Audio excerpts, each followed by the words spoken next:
el yelmo de la salvación. Realmente la salvación es un tema bastante importante, es un tema que aparentemente todos tienen claro, pero hoy vamos a revisar de que hay aspectos de la salvación que a veces no tenemos tan claros. Hay 3 diferentes etapas de la salvación y nos vamos a enfocar obviamente en la etapa presente, en la etapa progresiva, y vamos a ver cómo en la carta se mencionan un poco las diferentes etapas y no solamente en la carta sino en otros pasajes. La semana pasada vimos el escudo de la fe y recordarán que hablamos que la fe no solamente es el medio por el cual oímos y creemos el evangelio y recibimos la salvación por gracia, esa es la fe inicial, pero también la fe es el medio por el cual tenemos acceso a la comunión con Dios, a la iglesia, y se empieza a manifestar como cuando va creciendo en amor por todos los santos. Pero luego vimos que Pablo nos lleva a una tercera etapa de la salvación, donde ya en esta tercera etapa una fe más grande es la fe que nos da acceso al supereminentemente grande poder de Dios que resucitó a Cristo y que también nos permite experimentar y manifestar a Cristo en nuestra alma, en nuestra vida, en nuestro comportamiento.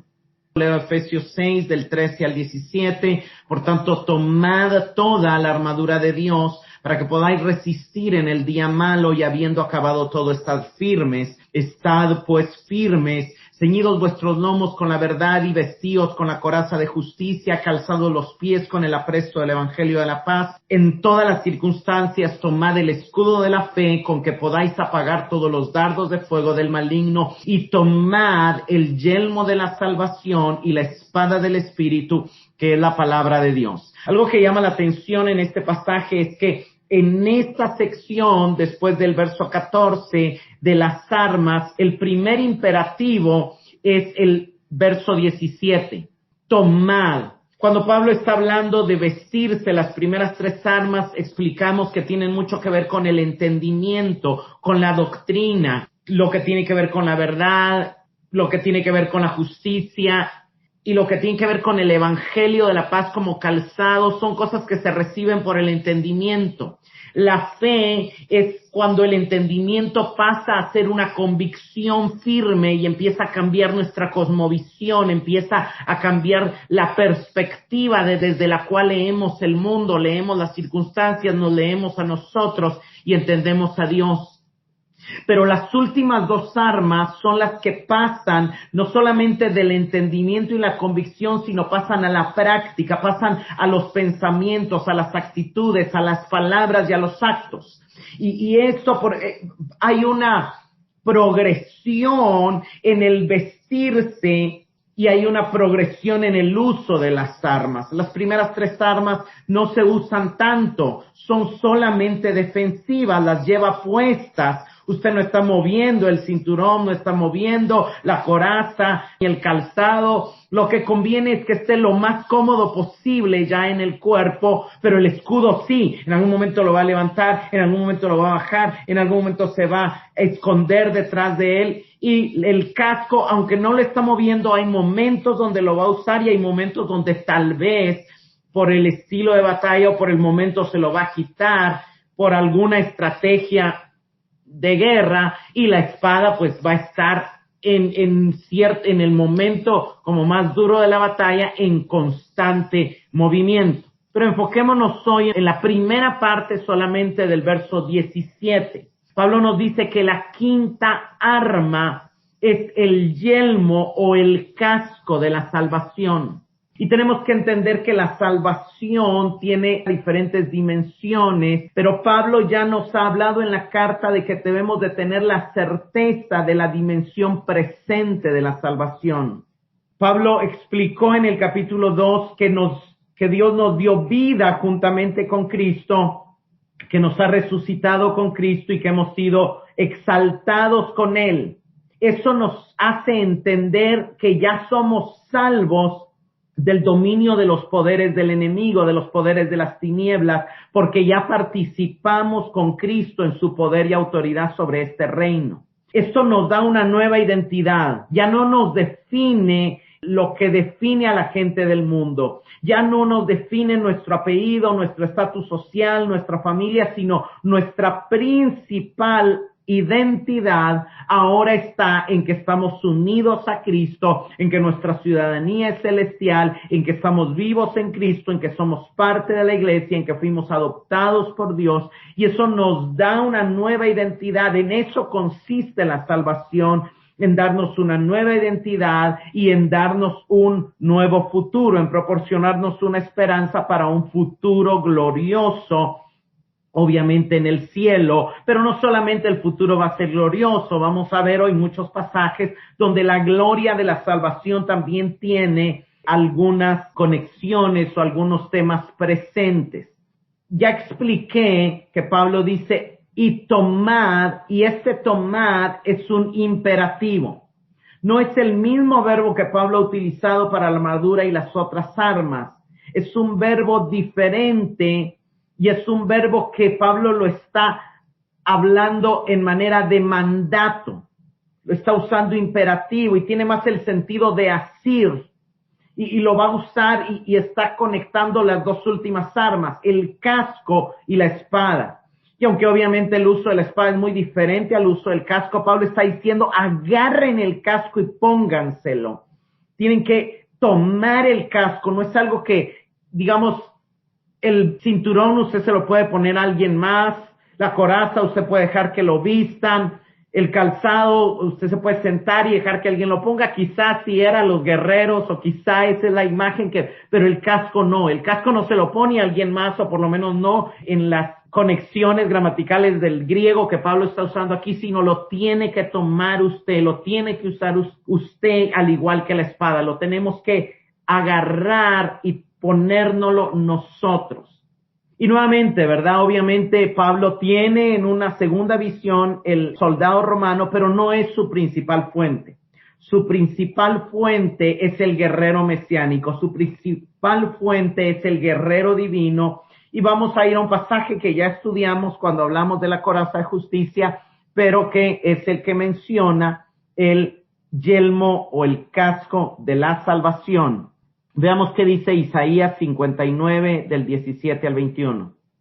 Se puso la justicia como coraza y el yelmo de salvación en su cabeza. Como vestiduras se puso ropas de venganza y se envolvió de celo como de un manto. Conforme a los hechos, así él pagará. Furor para sus adversarios, justo pago para sus enemigos, y a las islas dará su pago. Y temerán desde el occidente el nombre del Señor, y desde el nacimiento del sol su gloria, porque vendrá como torrente impetuoso, y el viento del Señor impele. Y vendrá un redentor a Sión, y a los que en Jacob se aparten de la transgresión, declara el Señor. En cuanto a mí, dice el Señor, este es mi pacto con ellos. Mi espíritu está sobre ti, y mis palabras que he puesto en tu boca no se apartarán de tu boca, ni de la boca de tu descendencia, ni de la boca de la descendencia de tu descendencia, dice el Señor, desde ahora y para siempre. Cuando nosotros vemos todo el pasaje, el capítulo 59 empieza a mostrar cómo el pecado se ha introducido entre el pueblo de Israel. En el verso 14 vemos que el derecho lo han dejado fuera, la justicia permanece lejos, han detenido la verdad, la rectitud no la están dejando entrar. El pueblo está siendo oprimido, la brecha entre ricos y pobres está creciendo, los que están en el poder no están cumpliendo con sus responsabilidades, sino que están pensando solo en ellos mismos. Y no estamos hablando de la política del mundo. Yo sé que la imagen la conectamos con la política del mundo, pero estamos hablando del pueblo de Dios. Es algo que está sucediendo, digamos, en lo que era la iglesia del antiguo pacto, ¿verdad? Que en este caso es Israel, y que también en algún momento sucede en la iglesia de nuestros días. Entonces, ¿qué hace Cristo? Necesita llegar a su iglesia, pero no va a llegar como el Cordero, va a llegar como el guerrero divino. Y como el guerrero divino se viste de su armadura, y las primeras dos armas que toma es la coraza de justicia, porque él es el único que puede darle justicia a su pueblo, y luego se pone el yelmo de salvación en su cabeza, porque él es el único que puede salvar a su pueblo. También se viste de venganza y de celo, que eso pues no lo menciona Pablo porque eso tiene más relación con lo que va a ser la segunda venida de Cristo, pero él va a eliminar la maldad. Él va a producir, dice el verso 19, que teman el nombre del Señor. Él va a traer también redención, dice el verso 20, porque vendrá como redentor, pero él va a ver a aquellos que se están apartando de la iniquidad.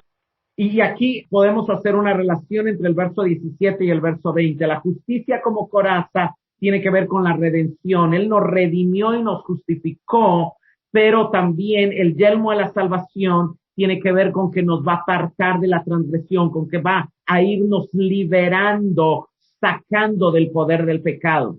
La justificación, esto es algo importante de entender. Cuando Pablo habla de justificación, de justicia como coraza, está hablando de que ya Cristo pagó la pena legal por nuestro pecado. Ya no vamos a ir al infierno. Ya la sentencia fue revocada. La sentencia de culpables fue revocada. Sin embargo, todavía seguimos lidiando, luchando contra el pecado, porque nuestra carne es débil ante las tentaciones del pecado y todavía hay deseos pecaminosos. Ahí es donde entra la salvación. La justificación resolvió el problema de la condenación futura. La salvación viene para ayudarnos en esta etapa presente en la vida a lidiar con el pecado. Viene a ayudarnos, como dice la segunda parte del verso 20, a apartarnos de la transgresión. Luego el verso 21 es una de las imágenes de donde Pablo está tomando la espada de la palabra de Dios. La espada del Espíritu es la palabra de Dios, porque el verso 21 dice, mi espíritu la pondré en ellos y mis palabras estarán en su boca. Con el espíritu viene también la palabra, que es la espada, que es el arma, obviamente, por excelencia ofensiva. Pero veamos cómo aquí el guerrero divino está trayendo una salvación que consiste en enseñar temor al Señor, en cambiar nuestro caminar hacia un caminar que tiene más en cuenta la santidad de Dios y también está apartando al pueblo de la transgresión, nos está enseñando a caminar en mayor santidad, en mayor rectitud, en mayor justicia. Ya no solamente se trata de algo legal, se trata de algo práctico, se trata de algo práctico. La justificación por la fe la recibimos y la comprendemos al escuchar la doctrina, al poner nuestra fe en Jesús, pero el apartarnos de la transgresión es algo en lo que vamos creciendo, en lo que vamos avanzando en nuestro caminar en Cristo. El ir aprendiendo la palabra, el que la palabra de Dios esté en nuestra boca, también es algo en lo que vamos creciendo, en lo que vamos avanzando. Entonces aquí vemos como Dios, no solamente Cristo vino a luchar por su pueblo, sino también pone a la disposición de nosotros los recursos divinos para que así como Él venció, nosotros también venzamos a los enemigos sobrenaturales. Y nuevamente, creo que la salvación es un tema tan importante que a veces no se entiende tan claramente las etapas, porque fácilmente es decir, ya fui salvo. Sí, ya fui salvo el día que puse mi fe en Jesús, el día que me convertí a Cristo, el día que sentí que Él me perdonó, el día que me rendí a sus pies y empecé a buscarle. Y eso es una verdad. Alguien puede decir, como me dijo alguien un día, no, yo no soy salvo, yo corro por la salvación, porque la Biblia habla de que el que persevere hasta el fin, ese será salvo. Entonces yo pretendo ser salvo, anhelo ser salvo, busco ser salvo, y bíblicamente también es correcto. Hay una etapa futura de la salvación que perseguimos. Y alguien puede decir, yo estoy siendo salvado. Y también es bíblicamente correcto, porque aunque ya fuimos salvos del castigo de la pena del pecado, seguimos siendo salvos de peligros, de traumas, de áreas pecaminosas, del pasado, de peligros que nos acechan constantemente día a día.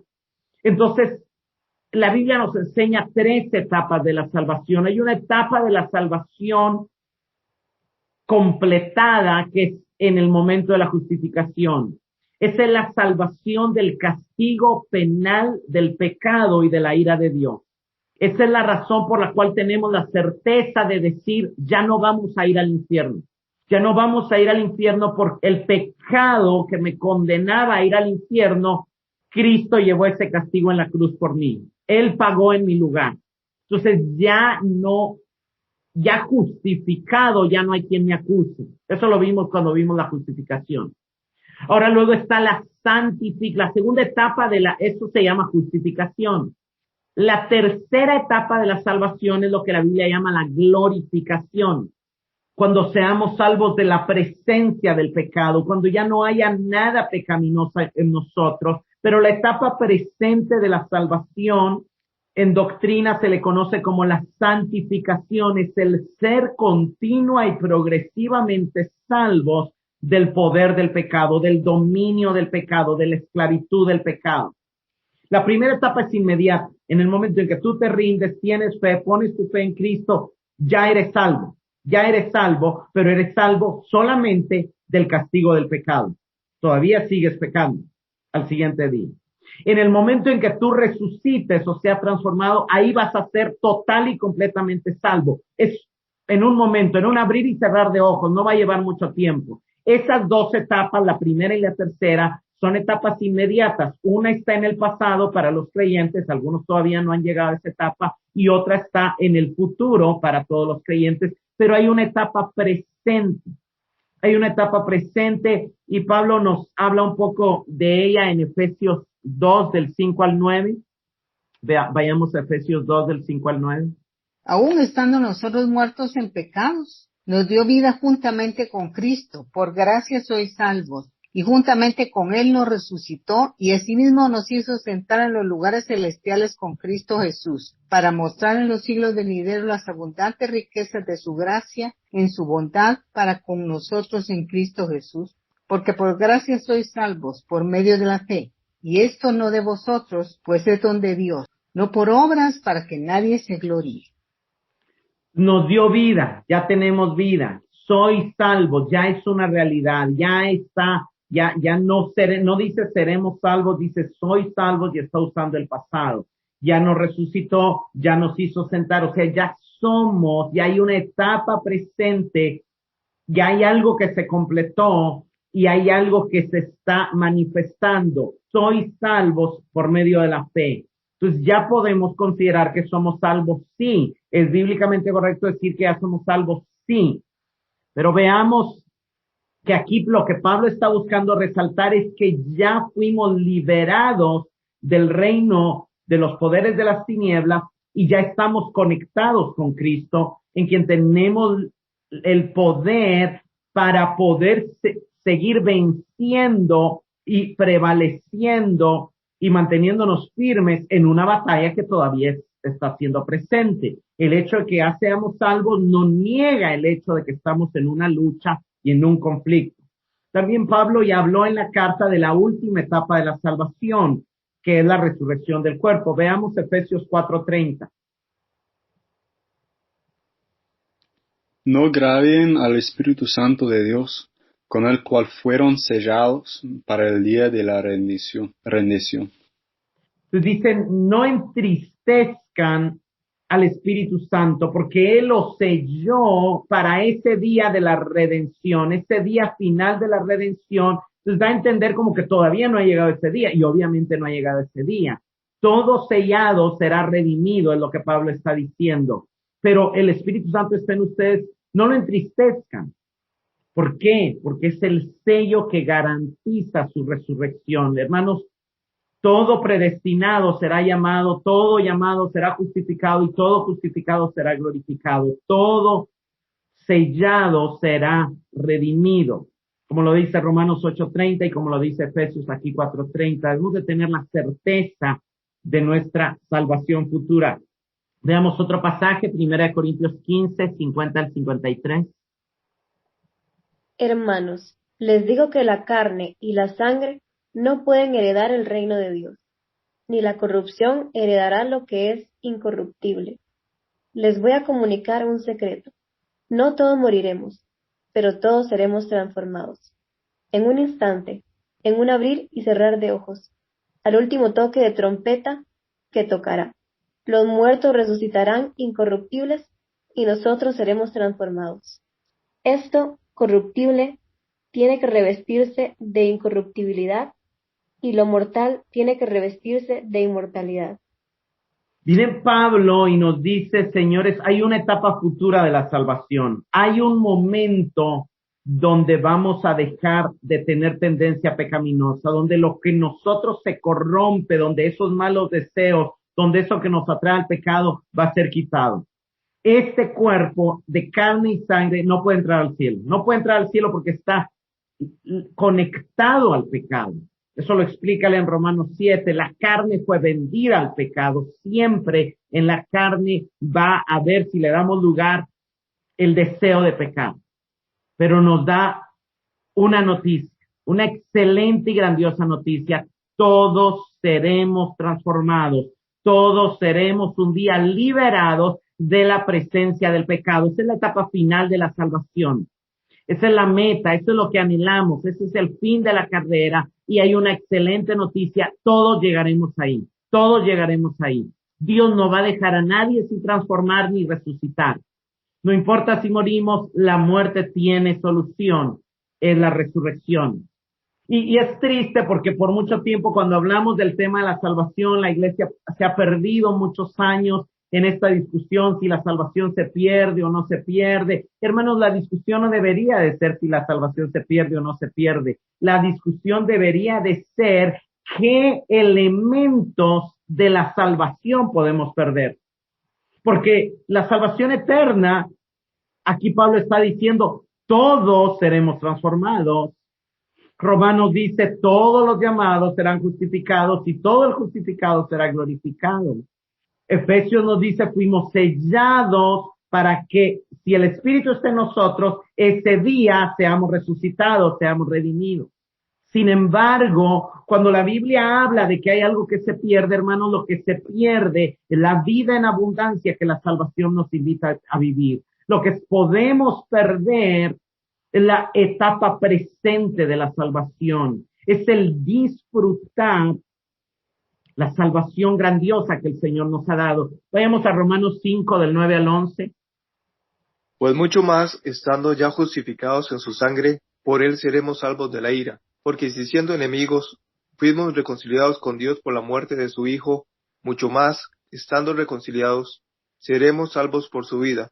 Y no solo eso, sino que también nos gloriamos en Dios por el Señor nuestro Jesucristo, por quien hemos recibido ahora la reconciliación. Viene Pablo y dice, los justificados por su sangre, los que han puesto su fe en Jesús, verso 9, seremos salvos de la ira de Dios por medio de él. Ya no vamos a ir al infierno, ya no nos va a caer la ira de Dios sobre nosotros, pero hay algo más, dice el verso 10. No solamente fuimos perdonados, fuimos también reconciliados. Hermanos, y entendiendo esto, también dice Pablo, seremos salvos, y aquí ya no está hablando del futuro, sino está hablando del presente, seremos salvos en nuestros días por su vida. ¿Por qué? Porque esto nos permite gloriarnos, porque a través de Cristo hemos recibido la reconciliación. Y aquí es donde se resuelve este dilema. La salvación de la ira de Dios no se va a perder, nadie la va a perder, pero hay una parte de la salvación que muchos pierden. Lo que se puede perder es la libertad y el disfrute de la reconciliación y cercanía posible que ya tenemos con Dios en esta vida. Es como alguien que dejó de ser esclavo, pero sigue viviendo como esclavo. Perdió la libertad que había ganado porque se anuló el decreto de la esclavitud. O sea, fue salvo, pero no fue salvo porque su vida, su estilo de vida siguió en esclavitud. Alguien que le toca salir de la prisión, pero dice, no, mejor me quedo aquí. O se va a meter a otra prisión en una casa donde sigue prisionero de vicios o de, qué sé yo, cualquier cosa. Es una pérdida de una salvación que no solamente nos libra de la ira futura, sino que nos reconcilia, nos libra de la lejanía de Dios. Imagínese un niño que es adoptado y entonces es salvo de estar en soledad porque los papás se murieron, pero decide no confiar, no recibir, no creer, no tomarse el apellido de la nueva familia, y aunque fue legalmente salvo, no disfrutó la adopción, la familia, y yo sé que no sucede porque obviamente cualquier niño rodeado de amor, pues el amor lo va a conquistar, pero estamos haciendo pues obviamente un análisis, ¿verdad?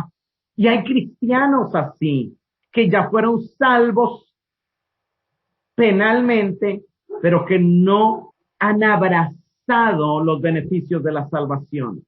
Y este es tomar el caso de la salvación, entender que hay una segunda etapa de la salvación, después de la primera etapa que se llama justificación y antes de la tercera etapa que se llama glorificación. Y esta segunda etapa, que podríamos llamar santificación, es una etapa progresiva, es una etapa actual, es una etapa creciente. Es una etapa de la que Pablo habla en muchos pasajes, de lo cual vamos, y no solamente Pablo, también Pedro, también Santiago. Vayamos a Filipenses 2, del 12 al 16. Pablo habla, la primera parte de Filipenses 2, Pablo habla del proceso de humillación y exaltación de Cristo, nos llama a que hay en nosotros el sentir que hubo en Cristo, el cual se despojó, se humilló, se hizo siervo, llegó hasta la muerte, pero luego fue exaltado. Veamos Filipenses 2, del 12 al 16. Por tanto, amados míos, ya que siempre han obedecido, no solo en mi presencia, sino mucho más ahora en mi ausencia, ocúpense en su salvación con temor y temblor, porque Dios es el que produce en ustedes lo mismo el querer como el hacer, por su buena voluntad. Háganlo todo sin murmuraciones ni peleas, para que sean irreprensibles y sencillos e intachables hijos de Dios en medio de una generación maligna y perversa, en medio de la cual ustedes resplandecen como luminares en el mundo, aferrados a la palabra de vida, para que en el día de Cristo yo pueda gloriarme de que no he corrido ni trabajado en vano.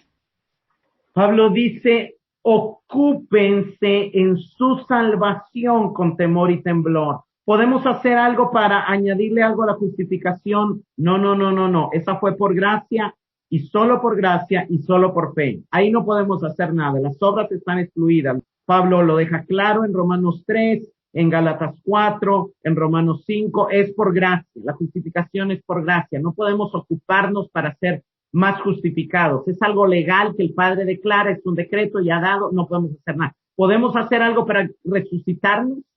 ¿Podemos hacer algo para transformar nuestro cuerpo? ¿Podemos eliminar nuestra genética? ¿Podemos eliminar nuestros deseos pecaminosos? No podemos. Entonces no está hablando ni de la primera ni de la tercera etapa de la salvación. Está hablando de la segunda etapa. Hay una segunda etapa en la que sí podemos hacer algo y que es lo que Pablo llama como tomen el casco, cúbranse la cabeza. Y lo que podemos hacer tiene mucha relación con la cabeza, porque lo que podemos hacer es renovar nuestra mente. Lo que podemos hacer es ocuparnos en la transformación de nuestra alma. ¿Cuál es la meta aquí? Vea el verso 15, para que sean irreprensibles y sencillos. O sea, el punto de Pablo aquí no es que pueden perder la salvación, no es cuiden su salvación porque la pueden perder. No. Él ya en Filipenses 1:6 dijo de que el Dios que empezó la obra la terminará. El punto de Pablo es aprovechen la oportunidad que la salvación les da ocupándose en ella para que puedan caminar con pureza y sencillez, es lo que dice el verso 15, como quien dice, para que puedan caminar sin estarse manchando, para que anden limpios, para que no se estén metiendo de nuevo en el lodo y para que vivan una vida, al decir sencilleces, sin complicarse tanto la vida, confiados en Dios y sin estreses, sin preocupaciones, porque ese es el objetivo de la vida cristiana, sino disfrutando la vida. ¿Qué sentido tiene esta segunda etapa, esta salvación presente? La oportunidad, nos da la oportunidad de resplandecer como luz, de poder atraer la atención que otros necesitan de encontrar luz. Otros están en tinieblas y necesitan luz, y entonces si nosotros nos ocupamos en nuestra salvación, si nos ponemos el casco de la salvación, otros van a ver, aquel tiene luz, aquel está alumbrando, vamos a preguntarle, vamos a ver que nos alumbre. Y nuevamente, es el tema de disfrutar, es el tema de aprovechar. Eso es ponernos el casco de la salvación, y la pregunta aquí es, ¿estamos aprovechando la salvación que tenemos y la oportunidad que tenemos de crecer en la salvación? De que ya fuimos salvos penalmente, pero queremos ser salvos de esas malas actitudes, de esos malos pensamientos, de esos malos recuerdos. Imagínate que estás en un trabajo, y este trabajo es el mejor, es el trabajo que tú has soñado, te da la oportunidad de hacer lo que tú disfrutas hacer, tú amas hacer algo, y ese trabajo se trata de hacer eso que amas. Y aparte, ese trabajo te da la oportunidad de beneficiar a otras personas. Ahora, ¿tú vas a llegar todos los días a la oficina pensando que te van a despedir? ¿Tú vas a disfrutar ese trabajo si vives con el constante temor de ser despedido? No, hermanos, no tiene sentido vivir un evangelio pensando en que vamos a perder la salvación, porque se pierde el disfrute. El deleite en la salvación no está en no tener la seguridad de la salvación. Al contrario, yo creo que es importantísimo tener la seguridad de la salvación. Yo ya no voy al infierno.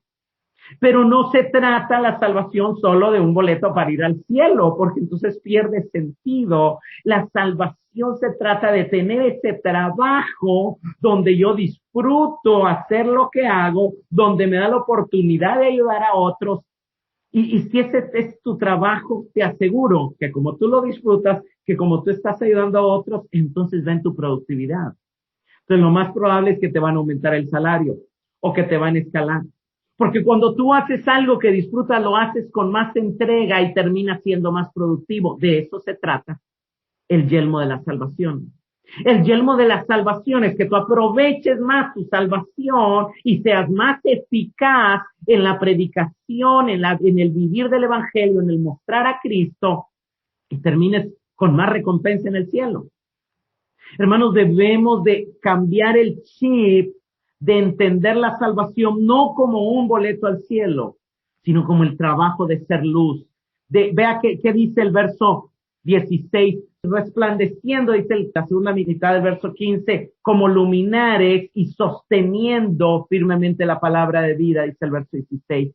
El evangelio es la oportunidad de tener un trabajo donde está haciendo luz y donde está sosteniendo y compartiendo la palabra de vida. Esa es la dimensión presente del evangelio, y eso es ponerse el casco de la salvación. Primera Tesalonicenses 5, del 8 al 10. Pero nosotros que somos de día, seamos sobrios, habiéndonos vestido con la coraza de fe y de amor y con la esperanza de salvación como yelmo, porque no nos ha puesto Dios para ira, sino para alcanzar salvación por medio de nuestro Señor Jesucristo, quien murió por nosotros para que ya sea que velemos o que durmamos, vivamos juntamente con Él. Vean lo que Pablo está diciendo. Ya somos del día. Entonces aprovechemos que somos del día, aprovechemos que tenemos luz, aprovechemos la salvación que tenemos. Ya nos vestimos de coraza de fe y de amor, ya la coraza de justicia nos ayuda a tener una confianza en Dios que nos da una diferente perspectiva de vida. Ya el amor de Dios nos permite vivir desde el amor. Pongámonos la esperanza de salvación como yelmo. Ya sabemos que Dios no nos puso para ira. La ira es para los que no creen, pero nosotros somos creyentes, pero entendemos que Dios nos puso para alcanzar salvación. No solamente habla de la salvación que ya se alcanzó, sino que también se sigue alcanzando salvación en el presente y se va a alcanzar en la glorificación por medio de nuestro Señor Jesucristo, quien murió por nosotros para que ya sea que velemos, que sigamos vivos o que durmamos, que vayamos a la tumba temporalmente a esperar la resurrección, vivamos juntamente con Él. Señor, es la salvación, ponernos el yelmo de la salvación. Se trata de vivir con Cristo, no allá en el cielo, aquí en la tierra también, porque no, Pablo está diciendo, no solamente cuando durmamos, sino también si velamos, también si seguimos vivos aquí, hay una oportunidad de vivir con Cristo. Y pareciera que el enfoque de este pasaje, algunos solo se enfatizan el futuro. No, Pablo está mostrándonos que la mejor manera de vivir nuestro presente es a la luz del futuro. Que la mejor manera de ser productivo en la empresa es a la luz de alcanzar las metas de ventas anuales o de productividad. Y la mejor manera de ejercer, de aprovechar, de caminar en la salvación es a la luz de la resurrección que vendrá, a la luz de que vamos a entrar a un cielo de gloria. Entonces eso alumbra nuestro presente, porque nos da esperanza mientras seguimos aquí. Y Pablo quiere esto, que los lectores lleguen a una mayor experiencia del poder divino que está a su disposición gracias a su relación con Cristo. Vivir juntamente con Él es lo mismo que en Efesios vemos, vivir en Cristo, que Él habite en nosotros, que estemos en su gloria, que podamos conocer la altura, la anchura, la profundidad. Es crecer en esta relación de conocerle, que va a traer un impacto a salvarnos de cosas que nos están asediando. Dígame, ¿quién no quisiera ser salvo de lo que le preocupa, de lo que le estresa, de la enfermedad, del vecino, del jefe? Eso es la salvación. Tim Keller hace el prefacio a un libro que escribió alguien más y él, en ese pequeño prefacio, él comenta que a veces queremos evangelizar respondiendo preguntas que la gente no se está haciendo. Miren, hermanos, ningún perdido hoy se está preguntando. Tal vez antes la gente se preguntaba, ¿qué puedo hacer para no ir al infierno? Pero las preguntas que la gente se hace hoy, no creyentes, no es ¿qué puedo hacer para no ir al infierno? Las preguntas que la gente se hace hoy es ¿quién soy? ¿Qué sentido tiene la vida? ¿Cómo puedo encontrar felicidad y plenitud? ¿Cómo puedo ganar más dinero? Porque es el mundo en el que vivimos. En palabras de Tim Keller, el evangelio desafía a la gente para ofrecerle lo que ellos fallan en encontrar en sus propios términos. En términos del evangelio, lo que todos los corazones humanos necesitan correctamente, lo del evangelio. Un significado que el sufrimiento no puede quitarles. Una satisfacción que no se basa en las circunstancias. Una libertad que no destruye el amor y la comunidad. Una identidad que no te elude, te aplasta o te lleva a excluir a otros. Una base para la justicia que no te convierte en un nuevo opresor, un alivio de la vergüenza y de la culpa que no recurre a reducir la verdad al relativismo, y una esperanza que puede permitirte afrontar cualquier cosa con serenidad, inclusive la muerte. Y es tan hermoso, este es el evangelio. La gente cree que lo que necesita es felicidad, que lo que necesita es dinero, que lo que necesita es fama, y no, lo que en realidad su corazón necesita es un significado de vida que cuando vengan las luchas no se los pueda quitar. Una satisfacción y un placer, un deleite que no esté basado en las circunstancias. Eso es lo que la gente necesita, eso es lo que tu corazón anhela. Lo que tu corazón anhela es una libertad que no te impida caminar en amor con otros y vivir en comunidad, que te sientas libre y que a la vez disfrutes el estar con otros, que no te sientas esclavizado, sino que tu libertad esté en armonía con tu comunidad. Lo que tú necesitas es una identidad que te haga sentirte valioso sin tener la necesidad de que hacer a los otros inferior o sin tener la necesidad de que aplastarte como el más miserable de los hombres. Y eso es lo que te da el evangelio. Eso es lo que te da el evangelio. Ese valor de que Cristo murió por ti. Lo que tu corazón busca es ser aliviado de la vergüenza y de la culpa, sin reducir la verdad, sin reducir que eres pecador, sin reducir que mereces la muerte, sin reducir que sí eres culpable. Pero te da la buena noticia de que hubo uno que murió por tu culpa para liberar. El evangelio tiene las verdaderas respuestas a lo que los hombres buscan. La gente quiere un sentido, una esperanza que le permita afrontar, que le dé la fuerza para afrontar cualquier circunstancia de la vida, aún la muerte. ¿Cuántos han muerto por una buena causa? ¿Cuántos han muerto por defender la nación, por un ideal, por descubrir la cura de algo? ¿Por qué? Porque tenían una esperanza, y la esperanza que nos da el evangelio de resurrección, de transformación, de venida de Cristo es mayor que algunas esperanzas que han hecho que la gente muera con honor y con dignidad. Hermanos, la salvación que tenemos es gloriosa, por eso dice Hebreos, ¿cómo se les puede ocurrir a algunos descuidar esta salvación tan grande?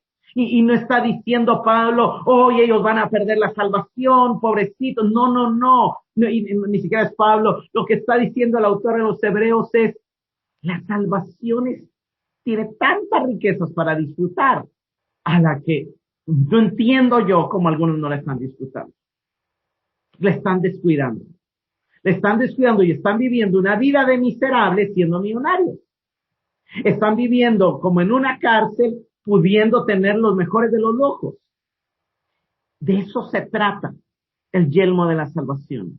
De entender que en la salvación están todas las respuestas a todas las inquietudes de nuestros corazones y de los corazones de los que viven allá afuera. Solo tenemos que aprender a disfrutarla y a entenderla para poder conectar con lo que los corazones de los que están a nuestro alrededor necesitan, pero que nuestro discurso no responde a las preguntas que ellos están haciendo todavía, porque estamos hablando en diferente lenguaje, pero en realidad la respuesta la tenemos. Vayamos a Romanos 8, del 21 al 25. De que la creación misma será también liberada de la esclavitud de la corrupción a la libertad de la gloria de los hijos de Dios, pues sabemos que la creación entera aún gime y sufre dolores de parto hasta ahora, y no solo ella, sino que también nosotros mismos, que tenemos las primicias del Espíritu, aún nosotros mismos gemimos en nuestro interior, aguardando ansiosamente la adopción como hijos, la redención de nuestro cuerpo, porque en esperanza hemos sido salvos. Pero la esperanza que se ve no es esperanza, pues ¿por qué esperar lo que uno ve? Pero si esperamos lo que no vemos con paciencia, lo aguardamos. Este pasaje la mayoría lo entienden como que Pablo está hablando exclusivamente de la resurrección, y por supuesto que la resurrección está a la vista del pasaje, pero no es lo único. En el verso 21 Pablo habla de la libertad gloriosa de los hijos de Dios, y él no se está refiriendo a una libertad gloriosa futura, se está refiriendo a una libertad gloriosa presente. Ahora, lo que Pablo está diciendo es que hay una etapa de la salvación que está en esperanza. Por supuesto que esperamos la resurrección, pero hermanos, también esperamos que Dios nos dé victoria sobre el pecado, también esperamos que Dios nos permita caminar más en el Espíritu, que es de lo que Pablo ha venido hablando antes en el capítulo, también esperamos alcanzar ese nivel de paz y de plenitud de vida que Dios tiene para los que viven, para los que piensan y se ocupan de las cosas del Espíritu, que está también al inicio del capítulo, ese nivel de paz que sobrepasa todo entendimiento y que no depende de las circunstancias. Y el énfasis de ser salvos consiste en que ya tenemos vida espiritual y acceso al poder y a la victoria de Cristo, pero al mismo tiempo la responsabilidad de manifestar su vida y su gracia en nosotros. Vamos a ver otros pasajes donde los apóstoles hablan de esta etapa progresiva de la salvación como la salvación del alma. Y la manera de entender esto no es que el alma puede ser salva sí o no, sino que la salvación que ya está en mi espíritu la pueda experimentar y vivir en mi alma, es decir, en mis emociones, en mis actitudes, en mis pensamientos, en todo lo que tiene que ver con mi psique, con mi psicología, con mi respuesta ante las diferentes situaciones a las que me confronto en la vida constantemente. Vayamos a 1 Pedro 1:9. 1 de Pedro 1:9. Obteniendo el fin de vuestra fe, que es la salvación de vuestras almas. Vemos que Pablo dice en Efesios 2:8, ya sois salvos, por gracia sois salvos. Y aquí Pedro nos dice, señores, el fin de vuestra fe, la meta de vuestra fe es la salvación de sus almas. Y por eso ahorita ustedes están siendo probados, pero ustedes tienen que alegrarse porque estas pruebas les están haciendo avanzar en una carrera cuyo fin es la salvación. Y el punto aquí, la clave es que el apóstol Pedro está poniendo la salvación no como un inicio, sino como un fin. Pero no está asociando la salvación al espíritu, porque eso es algo ya consumado, ya completo, sino la está asociando al alma. Y lo que aquí nos podríamos preguntar es, ¿qué tanto se ha salvado mi alma? ¿Qué tan redimidos están mis deseos, mis intenciones, mis actitudes, mis comportamientos? O sea, hay una salvación que es el inicio, que es la salvación del espíritu. Antes estábamos muertos sin poder hacer nada, ahora ya tenemos vida. Con Cristo habéis recibido vida. Esa salvación ya está completa, es la vida espiritual, es la salvación del espíritu. Pero hay una salvación que es el fin de nuestra fe, que es la salvación de nuestra alma, que por supuesto se va a salvar en la resurrección y se va a salvar, pero no se trata de algo futuro, se trata de algo presente. Veamos 1 Pedro 2, del 1 al 3. Desechando pues toda malicia, todo engaño, hipocresía, envidias y todas las distracciones, desead como niños recién nacidos la leche del Espíritu, no adulterada, para que por ella crezcáis para salvación, si es que habéis gustado la benignidad del Señor. Deseen la leche espiritual de la palabra no adulterada, porque ello les va a permitir crecer para salvación. Hablar de una salvación creciente no es hablar de una salvación consumada. Está hablando Pedro, ya vimos el capítulo 1, siguen con el capítulo 2, en el contexto él está hablando de la salvación del alma, y lo que está diciendo es que en la medida que crezcamos más en la vida espiritual, más nuestra alma está siendo salvada. Más nuestra alma, en la medida que adquirimos madurez, en la medida que dejamos de ser niños, nuestra alma está experimentando más la salvación. Estamos siendo más salvos de la ira, estamos siendo más salvos de los malos pensamientos, estamos siendo más salvos del egoísmo, mientras más amamos, mientras más crecemos en la gracia, mientras más crecemos en la identidad en Cristo. Ese es el tema del casco de la salvación. Pablo dice, lleven la salvación a su mente, a sus pensamientos, a su alma. Ya es un aspecto práctico, ya entendieron la doctrina de la justificación con la fe, la justicia ya les guarda su corazón, pero hay una etapa donde la salvación tiene que penetrar al alma. Vayamos a 2 de Timoteo 3:15. Recuerda que desde la niñez conoces las Sagradas Escrituras. Ellas pueden darte la sabiduría que conduce a la salvación mediante la fe en Cristo Jesús. Entonces, vemos que las Sagradas Escrituras te pueden hacer sabio para la salvación. Aquí obviamente no le está hablando, Timoteo era pastor, era ministro, no está hablando de que no estuviera salvado en su espíritu, está diciendo te pueden hacer sabio para disfrutar la salvación en tu alma. 1 Timoteo 4:16. Ten cuidado de ti mismo y de la doctrina, persiste en ello, pues haciendo esto te salvarás a ti mismo y a los que te oyeren. Nuevamente, o sea, le está hablando a Timoteo, un ministro, un pastor, un predicador, y le está hablando que hay gente que lo oye. Obviamente los que lo oyen ya son sus discípulos, ya son creyentes, ya son salvos. Pablo no está diciendo que no sean salvos y que al estudiar las doctrinas al fin van a alcanzar la salvación. Pablo está diciendo que ya son salvos penalmente, legalmente, en el espíritu, pero que si persisten en el estudio de la palabra, por eso hacemos estas conexiones, para que la salvación crezca en nuestra alma y en los que nos escuchan. Entonces, Pablo no está negando que la salvación sea por gracia y no está poniendo que ahora la salvación es por obras al ocuparse de la lectura y de la enseñanza. No, está hablando de otra faceta de la salvación. Lucas 21:19, Cristo dice, tengan paciencia porque así ganarán sus almas. Y aquí claramente Cristo está hablando del alma. Y al hablar de la salvación del alma, él menciona la necesidad de paciencia, de perseverancia en medio de las tribulaciones que vendrían. Juan 12:25 también Cristo dice, el que ama su alma la pierde y el que aborrece su alma en este mundo la conserva para vida eterna. Y aquí también Cristo está hablando de conservar el alma. Aquí Cristo está hablando que para conservar el alma en la vida espiritual eterna debe haber una pérdida intencional que se relaciona con que el alma renuncia a las conexiones con el sistema de este mundo. Eso es perder el alma, perder la parte, los hábitos viejos del alma para que se conserve, para que se salve, para que alcance salvación aquí en el presente. Veamos Santiago 1, 21 y 22.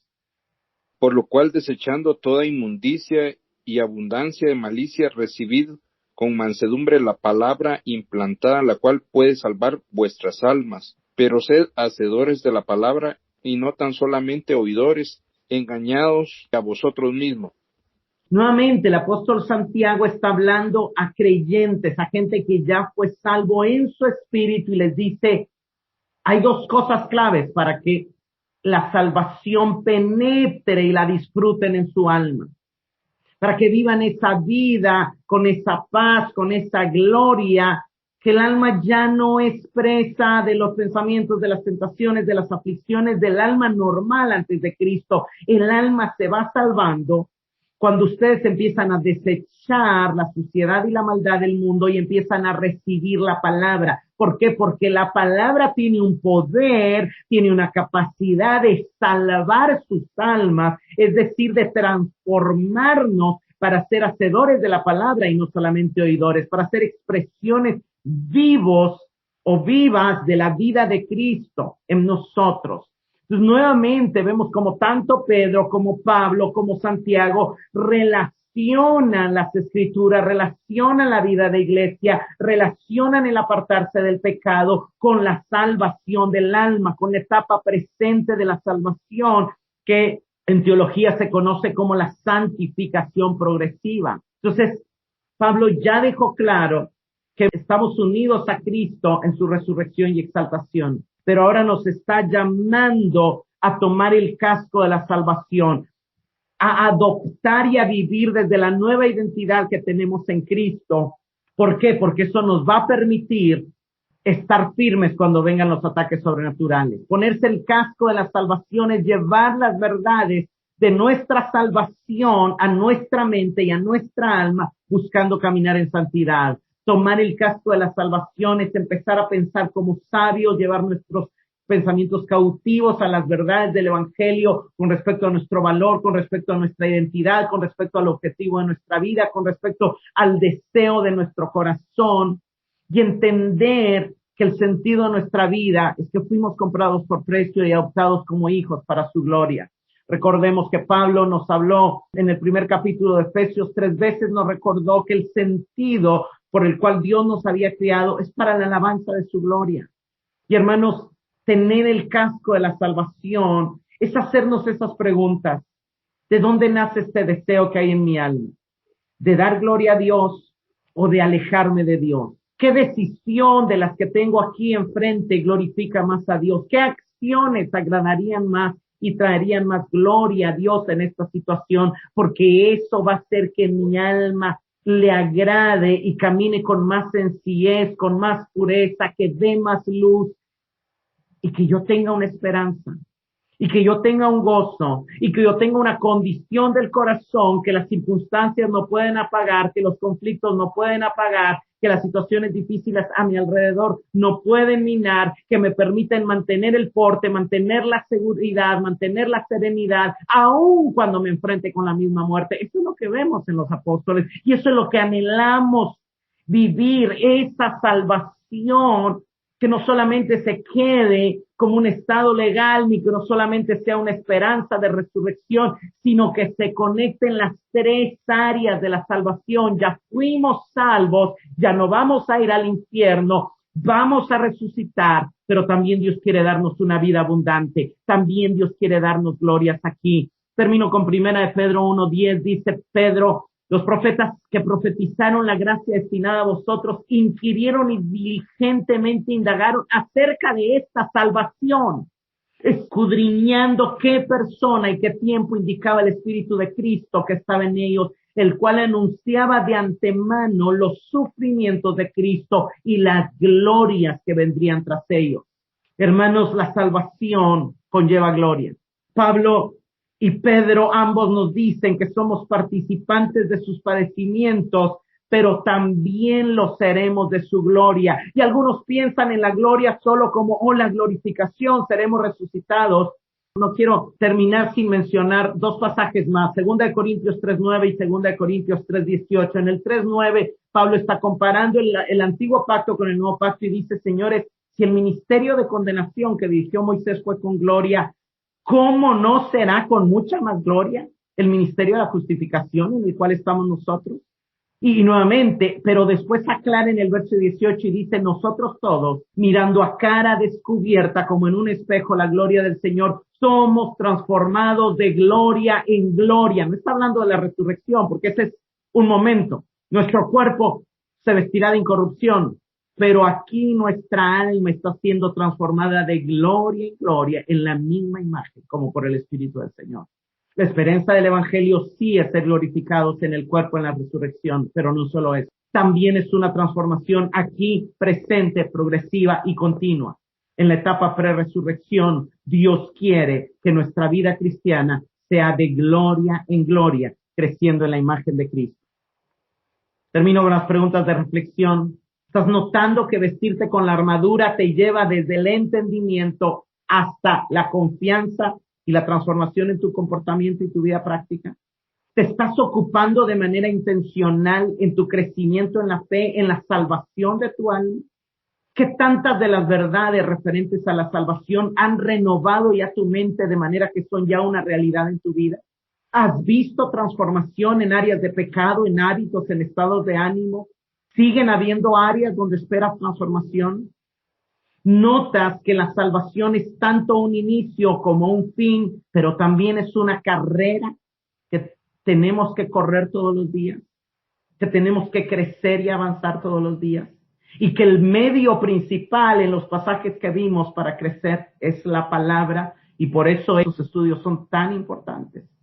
Señor, te damos gracias por traernos mayor claridad respecto a la dimensión progresiva presente de la salvación.